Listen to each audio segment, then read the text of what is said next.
urakoze cyane. Welcome back. Twagarutse nanone. N'uburyohe. Ubu tuje kugutama icyo bita news within, amakuru ku yandi, amakuru mu yandi. Sasa rero twagarutse nanone tuje kugutamo updates, inkuru ziri kubica bigacika kuri iyi mihanda. Bakibaza ngo izo nkuru nizi. Ubu tuvugana umukobwa wamamaye muri sinema nyarwanda. Uyu nguyu ni Nkusi Linda cyangwa se azwi ku mazina nka Linda Priya.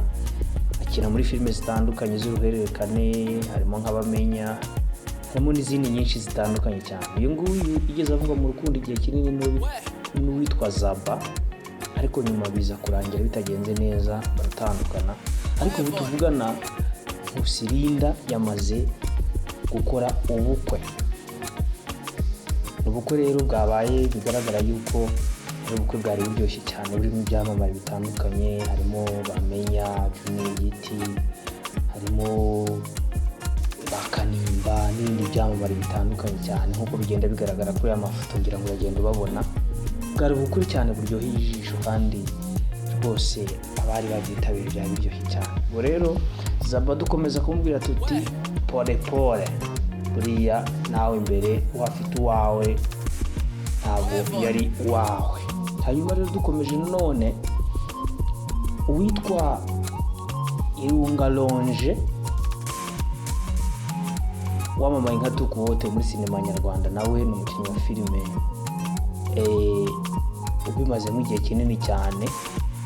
Uyu rero Tukuwote akina muri Bamenya n'izindi filime nyinshi z'uruhererekane hano mu Rwanda. Tukuwote akaba nawe yapropose umukunzi we, atatangaje amazina ye, yirinze ko amazina ye ajya hanze, aho rwose yamupropose ahantu nk'uko mubona kuri ayo mafoto bari gukina tenisi. Hanyuma birangira Tukuwote nyine amusurprisinze aramupropose. So kabitegereze buriya nawe kuri imyaka 53 yiwe afite, afashe icyemezo rwose. Twamubwira tuti courage. Hanyuma dukomeza nanone ku yandi makuru ashyushye. Umukinnyi w'umupira w'amaguru mu Rwanda Kimenyi Yves, muzi ko mu minsi ishize yavugaga yuko bitari bimeze neza mu rukundo rwe n'umugore we Muyango, aho n'umugore we yagiye bigarukaho ko yagiye ababazwa cyane n'urukundo. Ariko uyu munsi tuvugana ibintu bimeze neza, byongeye kujya ku murongo nk'uko Kimenyi Yves yabitangaje aciye ku rukuta rwe rwa Instagram, ndetse arushaho no kwiyama cyane umunyamakuru KNC wa TV1 ndetse na Radio 1. Hanyuma bigaragara yuko nabo urukundo rwose rwongeye kujya mu murongo. Twihuta cyane rero, uyu ari mu byishimo cyane bikomeye cyane by'uko rwose iterambere rye rikomeje kuryoha. Reka nawe uyu nta wundi ni Burikana. Uyu nguyu amazina y'anyakuri ni Mwitende Abdul Karim. Burikana rero nawe ari guserebura cyane kuko rwose iterambere rye rimeze neza, kuko yabashije kugura imodoka ni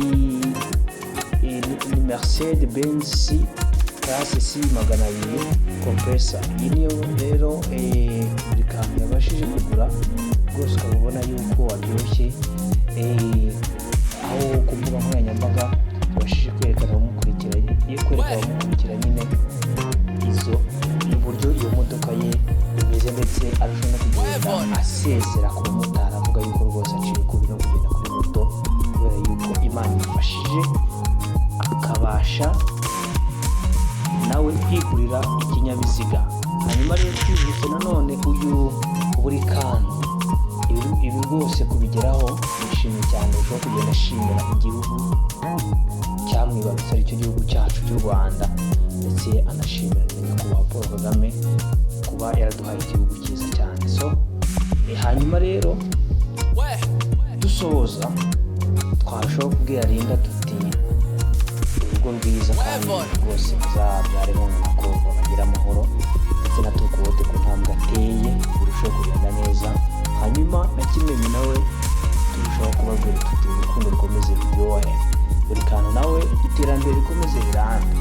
So ntucikwe n'amakuru yacu yo nagasanga dukomeze kugezaho update ziryoshye mu buryo butandukanye, haba kuri sinema, haba mu miziki, haba muri politiki, hose